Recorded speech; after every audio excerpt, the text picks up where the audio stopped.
ಭೂಮಿಗಿದು.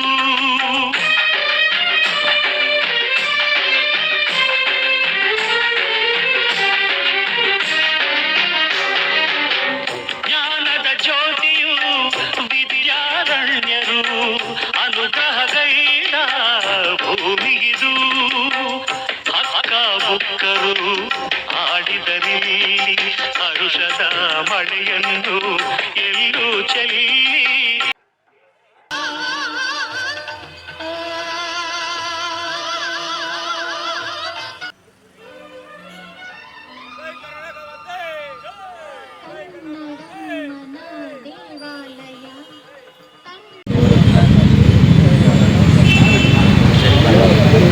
ಎಲ್ರಿಗೂ ಕನ್ನಡ ರಾಜ್ಯೋತ್ಸವದ ಶುಭಾಶಯನ ಕೋರ್ತಾ, ಮಹಾಲಕ್ಷ್ಮಿ ಹಿತರಕ್ಷಣಾ ಸಮಿತಿ ಹಾಗೂ ಮಹಾಲಕ್ಷ್ಮಿ ಆಟೋ ಚಾಲಕರ ವತಿಯಿಂದ ಕನ್ನಡ ರಾಜ್ಯೋತ್ಸವವನ್ನು ಆಚರಣೆ ಮಾಡತಕ್ಕಂಥ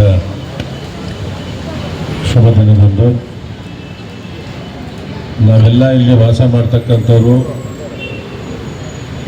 ಹೊರ ರಾಜ್ಯ ಇರ್ಬೋದು, ಹೊರಗಡೆಯಿಂದ ಯಾರೇ ಬಂದಿದ್ರು ನಾವೆಲ್ಲ ಕನ್ನಡಿಗರು ಅಂತಕ್ಕಂಥದ್ದನ್ನ ನಾವು ಭಾವಿಸಿದ್ದೇವೆ. ಇಲ್ಲಿ ವಿಶೇಷವಾಗಿ ಈ ಭಾಗದಲ್ಲಿ ವಾಸ ಮಾಡ್ತಕ್ಕಂಥವ್ರು ಭಾಗಶಃ ಎಲ್ಲರೂ ಇಲ್ಲೇ ಹುಟ್ಟಿ ಬೆಳೆದು ಗ್ರಾಮೀಣ ಪ್ರದೇಶ ಬಂದಿರತಕ್ಕಂಥ ಕುಟುಂಬ ವರ್ಗದವರೇ ಇಲ್ಲಿ ಜಾಸ್ತಿ ಇರ್ತಕ್ಕಂಥದ್ದು. ತಾವೆಲ್ಲ ಆಟೋ ಚಾಲಕರು ಭಾಳ ವರ್ಷದಿಂದ ಇಲ್ಲಿ ಕನ್ನಡ ರಾಜ್ಯೋತ್ಸವವನ್ನು ಮತ್ತು ಅನ್ನದಾನವನ್ನು ತಾವೆಲ್ಲ ಮಾಡ್ತಾಯಿದ್ದೀರಿ. ನಾವೆಲ್ಲ ನೀವು ನಾವು ಎಲ್ಲ ಕನ್ನಡಿಗರೇ.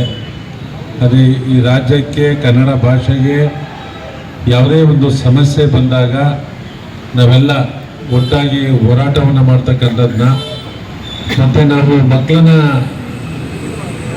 ಇಂಗ್ಲೀಷ್ ಮೀಡಿಯಮ್ಗೆ ನಾವು ಸೇರಿಸೋದು, ಕನ್ನಡ ಲ್ಯಾಂಗ್ವೇಜ್ನ ಕಂಪಲ್ಸರಿ ನಮ್ಮ ಮಕ್ಕಳಿಗೆ ಅದು ಕಲಿಸ್ತಕ್ಕಂಥದ್ದು ಮಾಡಬೇಕು. ಅದು ಮಾಡದೆ ಹೋದರೆ ನಮ್ಮ ಮಕ್ಕಳು ಕನ್ನಡ ಅಂತಕ್ಕಂಥದ್ದೇ ಮರ್ತೋಗ್ತವೆ. ಆ ರೀತಿ ಆಗ್ಬಿಡ್ದು ಅಂತಕ್ಕಂಥದ್ದನ್ನ ಈ ಸಂದರ್ಭದಲ್ಲಿ ಹೇಳಿ ನಿಮ್ಮೆಲ್ಲರಿಗೂ ಮತ್ತೊಮ್ಮೆ ಕನ್ನಡ ರಾಜ್ಯೋತ್ಸವದ ಶುಭಾಶಯನ ಕೋರ್ತೇವೆ. ಆ ಭುವನೇಶ್ವರಿ ತಾಯಿ ನಿಮಗೆ, ನಿಮ್ಮ ಕುಟುಂಬಕ್ಕೆ, ನಾಡಿಗೆ, ಕ್ಷೇತ್ರದ ಜನಕ್ಕೆ ಒಳ್ಳೆಯದನ್ನು ಮಾಡಲಿ ಅಂತಕ್ಕಂಥದ್ದು ಹೇಳಿ ನಾನು ಮಾತು ಕೊಡ್ತೇನೆ. ಅಲ್ಲಿ ನಮಸ್ಕಾರ ಸರ್. ನಾವೀಗಲೇ ಎಲ್ಲ ಸುಮಾರು 25-30 ವರ್ಷದಿಂದ ಕನ್ನಡ ರಾಜ್ಯೋತ್ಸವ ಇಲ್ಲಿ ಆಚರಿಸ್ತಾ ಇರೋದು. ನಮ್ಮ ಮಹಾಲಕ್ಷ್ಮಿ ಲೇಔಟ್ ಹಿತರಕ್ಷಣಾ ಸಮಿತಿಯಿಂದ ಹಾಗೂ ನಮ್ಮ ಆಟೋ ಚಾಲಕರ ಸಂಘದ ವತಿಯಿಂದ ಅದ್ದೂರಿ ಅದ್ದೂರಿ ರಾಜ್ಯೋತ್ಸವನ ಆಚರಿಸ್ತೀವಿ. ಹಾಗೂ ಅನ್ನದಾನವನ್ನು ಏರ್ಪಡಿಸುತ್ತೇವೆ.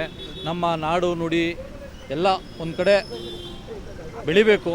ಯಾಕಂದರೆ ಇವತ್ತು ಬೆಂಗಳೂರಲ್ಲಿ ಎಲ್ಲಿ ನೋಡಿದ್ರೂ ಪರಭಾಷಿಕರೇ ಸೇರ್ಕೊಂಡ್ಬಿಟ್ಟಿದ್ದಾರೆ. ಇವತ್ತು ನಾವು ಬೆಳೆದಿಲ್ಲ, ನಾವು ಹುಟ್ಟಿಲ್ಲ ಅಂದರೆ ನಮ್ಮ ರಾಜ್ಯೋತ್ಸವ ಕನ್ನಡ ನಾಡು ನವಂಬರಲ್ಲೇ ಅಂತಲ್ಲ, ನಾವು ಇಡೀ ವರ್ಷವೂ ರಾಜ್ಯೋತ್ಸವ ಮಾಡಬೇಕು. ನಮ್ಮ ಕನ್ನಡಕ್ಕೋಸ್ಕರ ಇಡೀ ವರ್ಷವೂ ಹೊಡೆದಾಡಬೇಕು. ಆ ಪರಿಸ್ಥಿತಿ ಆಗೋಗ್ಬಿಟ್ಟಿದೆ ಬೆಂಗಳೂರಲ್ಲಿ. ಹೊರಗಡೆ ಎಲ್ಲ ಚೆನ್ನಾಗಿದೆ, ಈ ಬೆಂಗಳೂರಲ್ಲಿ ಪರಭಾಷಿಕರು ಜಾಸ್ತಿ ಆಗಿರೋದ್ರಿಂದ ನಾವು ಆಗಾಗ ಕನ್ನಡ ರಾಜ್ಯೋತ್ಸವಕ್ಕೂ ಈ ಥರ ಕಾರ್ಯಕ್ರಮಗಳು ಮಾಡ್ತಿದ್ರೆ ಆಗ ನಮ್ಮ ಕನ್ನಡಕ್ಕೂ ನಮ್ಮ ಕನ್ನಡ ಭಾಷೆಗೂ ಒಂದು ಗತ್ತು ಗೌರವ ಅನ್ನೋದು ಬರುತ್ತೆ. ಅದರಿಂದ ನಾವು ವರ್ಷವೂ ಕನ್ನಡ ರಾಜ್ಯೋತ್ಸವನ ಆಚರಿಸ್ಕೊಂಡು ಬರ್ತಾಯಿದ್ದೀವಿ. ಅದು ನಾವು ಇಲ್ಲಿ ನಮ್ಮ ಸ್ಥಳೀಯ ಶಾಸಕರು, ನಾವು ವರ್ಷವೂ ಅವ್ರು ಬರ್ತಾ ಇದ್ದಾರೆ. ಯಾಕಂದರೆ ಅವರು ನಮಗೆ ಬೇಕಾಗಿರೋ ಶಾಸಕರು, ಜನಪ್ರಿಯ ಶಾಸಕರು. ಅವರು ಬಂದು ವರ್ಷವೂ ಉದ್ಘಾಟನೆ ಮಾಡ್ತಾರೆ. ಕೇಶವಮೂರ್ತಿಯವರು ಅಷ್ಟೇ, ಅವರು ಇಲ್ಲಿ ನಮ್ಮ ವಾರ್ಡಲ್ಲಿ ತುಂಬ ಕೆಲಸಗಳು ಮಾಡಿದ್ದಾರೆ. ಅವರು ಜನಪ್ರಿಯ ಆಡಳಿತ ಕೊಟ್ಟಿದ್ದಾರೆ. ಅವ್ರನ್ನೂ ಕರೆಸಿ ನಾವು ಇಲ್ಲಿ ರಾಜ್ಯೋತ್ಸವಕ್ಕೆ ನಾವು ಒಂದು ಸನ್ಮಾನ ಮಾಡಿ, ಅವರೂ ಇಲ್ಲಿ ಅನ್ನ ಸಂತರ್ಪಣೆ ಇರ್ಬೋದು, ಇಲ್ಲಿ ಕಾರ್ಯಕ್ರಮಗಳು ಏನೇ ಇದ್ರೂ ನಮಗೆ ಸ್ಪಂದಿಸ್ತಾರೆ. ಗೋಪಾಲ್ ನಾಯರವರು ಸ್ಪಂದಿಸ್ತಾರೆ, ಕೇಶವಮೂರ್ತಿಯವರು ಸ್ಪಂದಿಸ್ತಾರೆ. ಆದ್ದರಿಂದ ಅವರು ನಮಗೆ ಇಲ್ಲಿ ಅವಶ್ಯಕತೆ ಇದೆ. ಇವತ್ತೇ ಅಂತಲ್ಲ, ನಾವು ಮುಂದೆ ಹೇಳ್ದಂಗೆ ನಾವು ಪ್ರತಿ ದಿನ ಅಲ್ಲ, ಪ್ರತಿ ವರ್ಷವೂ ಈ ರಾಜ್ಯೋತ್ಸವ ಅನ್ನೋದು ಮಾಡಲೇಬೇಕು. ಪ್ರತಿಯೊಬ್ಬರೂ ಈ ಕನ್ನಡ ಅನ್ನೋದನ್ನ ಹುಟ್ಟಿಸಬೇಕು. ಇವತ್ತಿನ ದಿವಸ ಏನಾಗಿದೆ ಅಂದರೆ, ಕನ್ನಡ ಅನ್ನೋದು ಮೂಲೆ ಗುಂಪಾಗಿದೆ. ಪ್ರತಿಯೊಬ್ಬರಲ್ಲೂ ಈ ಕನ್ನಡ ಅನ್ನೋದು ಬರಲೇಬೇಕು. ಅದನ್ನ ಆ ಛಲ ಅನ್ನೋದು ಅವರಲ್ಲಿ ಬರಬೇಕು.